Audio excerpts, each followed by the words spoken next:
Selamat pagi Indonesia, Anda menyaksikan seputar Bali terkini pukul 10 WITA bersama saya Pratnya Wiguna. Angka kematian ibu melahirkan di Kabupaten Badung mengalami peningkatan hampir 100%. Ini terlihat dari 2 tahun terakhir, peningkatan angka kematian ibu melahirkan di Badung sebanyak 2 kali lipat lebih banyak. Ibu meninggal. Menyikapi hal tersebut, Sekretaris Dinas Kesehatan Kabupaten Badung, Inyoman Oka Jeniana menyatakan pihaknya sudah melakukan seminar terhadap puskesmas dalam menangani ibu hamil dan melahirkan.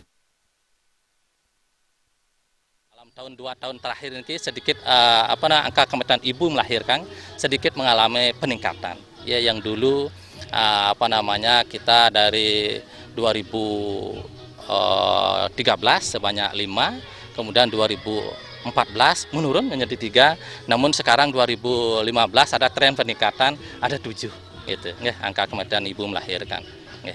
Salah satu merupakan permasalahan sehingga dari angka kematian ibu melahirkan justru kita akhir melaksanakan seminar ilmiah tentang bagaimana penata laksanaan kegawatan daruratan obstetri dan ginekologi dan neonata.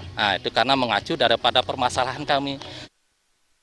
Inyoman Oka Jeniana berharap dengan melaksanakan seminar ini dapat meningkatkan pengetahuan, keterampilan, dan manajemen pihak puskesmas dalam menangani ibu hamil sampai melahirkan. Andika dan Riasa, Bali TV. Pemirsa, demikian seputar Bali terkini kali ini. Nantikan informasi menarik kami dalam seputar Bali terkini 1 jam mendatang. Salam Indonesia.